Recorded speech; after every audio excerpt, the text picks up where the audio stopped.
Hello everyone, it's Jin'taan here and welcome to my latest video. Now we've got a lot to get through today, but I'm just going to leave a little disclaimer here that this was recorded on Monday, so if on Tuesday or Wednesday or Thursday anything's changed, I'm not going to be able to represent that in this video because unfortunately I'm not a time traveller. If someone could help me out in that department I would really appreciate it, but otherwise stick around and just listen to what's happened so far. So this week started much as the previous ones had ended, with the majority of the fighting concentrated in the north as the campaign to Glass Tribute neared its end, and with the falling of the SH-1 Keepstar that we mentioned in the last episode, bringing the total of the campaign's kills up to 4.2 trillion ISK, which is around £2,100 if you bought that ISK with Plex. We also saw some particularly interesting developments in Peregrine Falls, specifically in the border system of M2O TAC2, as Deadco and Goonswarm clashed with PanFam over an Aegis-solved timer in the system, although it seems that other objectives may have been in play in this fight, as Fraternity were able to claim the iHub in the system.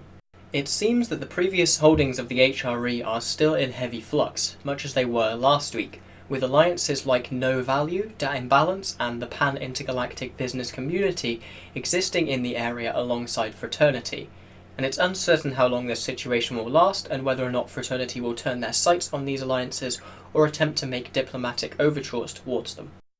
A lot of the smaller alliances that I mentioned in my previous update have unfortunately been pushed out of the region by the larger forces by now, but don't worry, the minions still have held on to their little patch of solve so far. Spod bless. In addition to this, the impacts of the Northern War have begun to spill over into Losec, specifically in the region of Metropolis, where PanFam and allies had put a structure belonging to the Imperium into its armour timer, this leading to a brawl in the system of Erstedt. And overall, the Imperium seemed to secure both the objective and the ISK victory over PanFam forces that were attacking the objective here.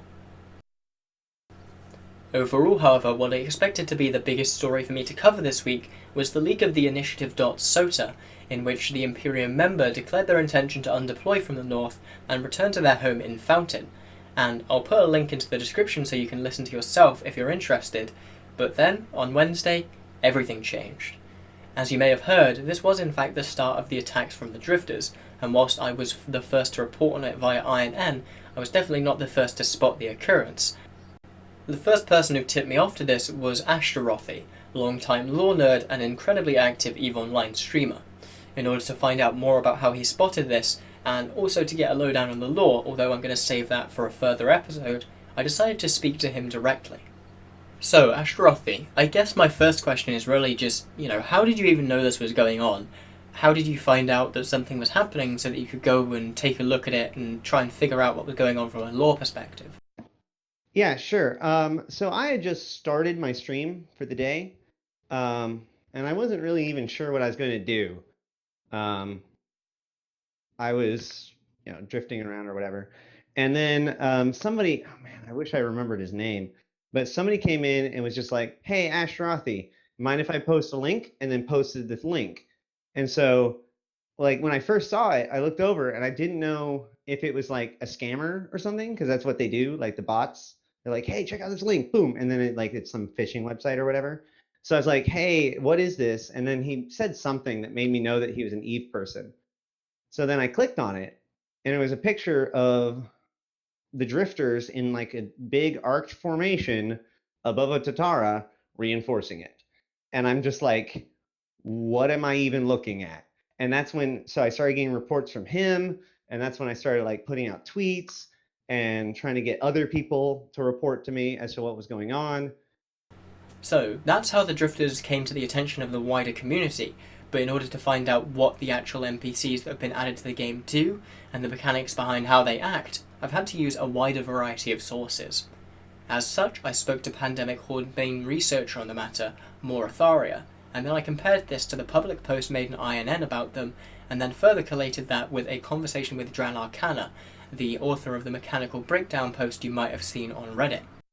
Unfortunately, all these people do seem to disagree on some details of the mechanics, but what I've attempted to do for you in this video is to try and figure out what all three of them agree on in terms of mechanics, so that I can present to you a rough idea of how they're operating, what they're doing, and why people seem to think they're a problem.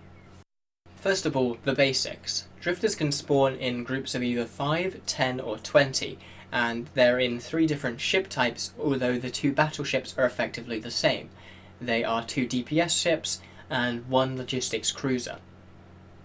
There have been reports of bigger groups, but personally I suspect that's due to the drifters often quote-unquote bunching up if multiple fleets of them are in the same system, as they'll often go and shoot the same citadel and stay there until it's done, and then move off to the same random location together, forming a ball of up to 100 drifters at a time. These groups of NPCs then spawn in systems which were seemingly locked in on Wednesday, as no new spawn locations have been added since the drifters started attacking, nor have any spawn points stopped spawning. Being shown on your screen now are all of the spawn points that have been identified in Delve. However, the most perplexing thing for me is that these spawn points seem to have no rhyme or reason as to why they are where they are. Just to give an example, here's Pureblind, a small region that's independent of the major nullsec blocks, which has been heavily attacked by drifter spawns. Compare that then to Impasse, the home region of Brave Newbies, a member of the Legacy Coalition, which has been left completely untouched by any attacks. Overall, the total of NPCs killed per 24 hours is relatively similar, yet one region is hit and the other is not. And I won't go into details, but testing has ruled out ADMs, mining amounts, ship destroyed, structure density, low power structures, pauses left, drifter wormholes, Jove observatories, and even bots banned per alliance as per the stats released by Pilligro on Twitter. As a result of this, and more specifically the static nature of the spawn points, my personal theory at this moment is that they were manually decided upon by CCP themselves. And if that is the case, then it's something that I find incredibly disturbing, as CCP has chosen to deliberately target some player alliances whilst ignoring others. But regardless of how or why they spawn, their behaviour is still very predictable and not as smart as one would have hoped for. After spawning, the drifters simply pick a random object in space, either a planet, moon, gate or citadel, and then warp to it. If they see ships, they'll try and shoot them, and if there's a citadel there, they'll attempt to reinforce it. If there's nothing, then they'll just move on to the next randomly chosen thing. This means that it's incredibly unlikely for drifters to actually kill structures, as they'd have to A, be spawned in the system at the same time as its timer ends, and B, within that 15-minute timer, choose to randomly warp to that citadel instead of anything else in the system. As a result, the drifters have only killed 2 structures, both of which were low-power navigation structures which do not have a reinforcement timer. This also renders their supposed bot hunting capabilities effectively moot, as they do not seem to enter combat sites nor ore sites, and whilst they have killed a few carriers and even a single rock wall, they've only done so when they've jumped through a gate, having been tackled by drifters on the other side. And from my own personal experience, most bots are not programmed to actually move outside of the single system that they're set up in, at least within nullsec. In fact, not changing system after you've been cloaky camped for a few hours is something that I consider a hard identifier of whether someone is a bot or not, as players will typically either log off and wait for you to go away, or they will adapt and move to a different system, whereas bots are happy to patiently wait in the system for you to f**k off. One of the quirks of the way drifters operate, however, means that it's very difficult to stop them from setting up that first timer, and that's the fact that they ignore the damage caps that all structures typically have. Depending on the size of the fleet spawned and the size of the structure being shot at, you may have less than 3 minutes to reach your structure and divert their attention before that structure is put into its armor timer, or its final timer in the case of jump gates, which stops them from functioning entirely.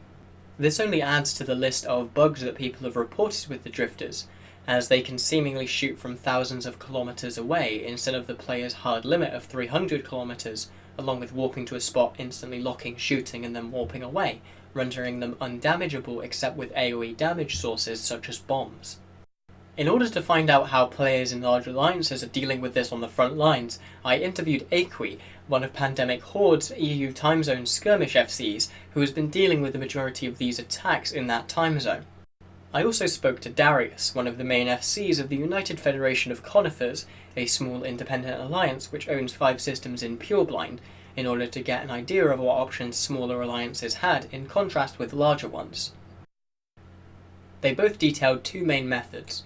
The first is using a bait ship in order to garner aggression from the drifters, which reduces their chances of warping off if they're attacked. This either needs to be a capital or a ship that you're okay with losing, as drifters do both an incredible amount of DPS with perfect tracking, and also have access to a 640,000 damage Doomsday, which they can fire once every 20 minutes. This is more EHP than any subcap in the game which isn't a specifically fit Tech 3 cruiser or a Damnation has. Following this, the anchor of the fleet is webbed down by the Citadel to stop the ships from spreading out, and then bombs are fired at it. After a few bombs, the wave is dealt with until it respawns. No consistent respawn timer has been identified, but they seem to spawn at all times, with around an hour to 30 minutes in between spawns. This is something that Darius noted was an issue for his alliance, as it is primarily US time zone, and he has had to fight drifters in EU time zone, US time zone, and AU time zone in order to keep hold of his assets in EC TAC. After one of his PvP fleets, where he attempted to destroy onlining structures from the Imperium affiliates in the region, he had this to say. Right, so what has happened today so far in fighting the drifters? Well, they came over in RF, two Athenors, an Astor House, and a Gate simultaneously, and then all of those fleets converged on the Fortizar, and I think they added another one as well, and took out the Fortizar as well. And I mean, you can look at the wrecks on field. We killed, I don't know, half dozen of them at least, so an entire squad, and there's still 4 sitting here camping it. And this was happening during a timer, right? It was indeed. Actually, as we were getting set up, so we were struggling between trying to defend it and trying to get ready for our defense fleet. It was a pain in the ass. Is that going to be your excuse when people put the BR from Reddit? I mean, we don't make excuses, so no. But right. It was definitely a pain in the ass.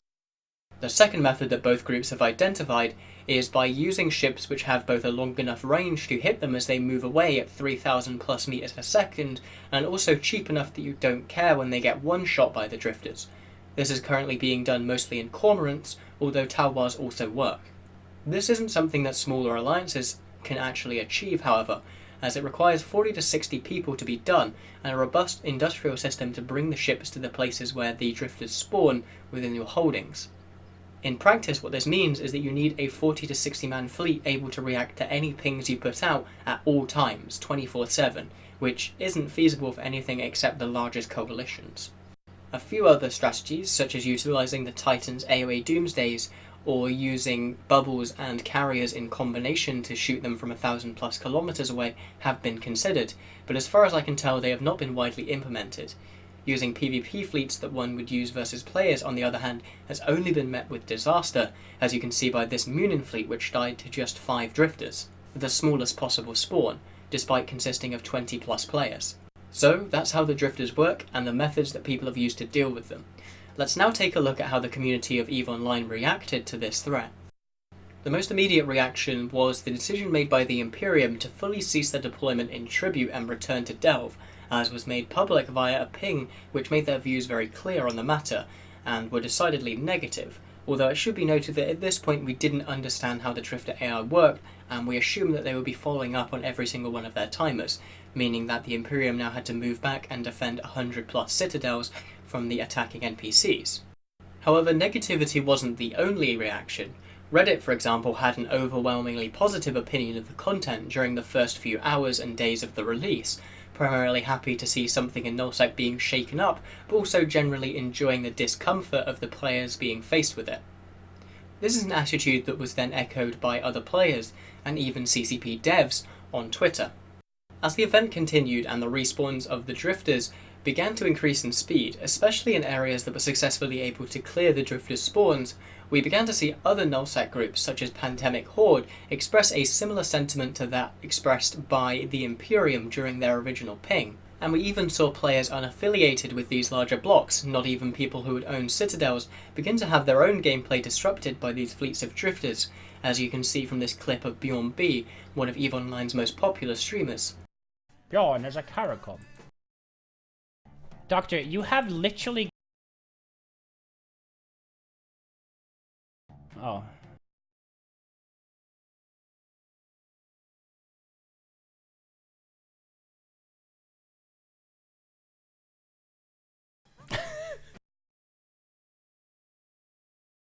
To be honest...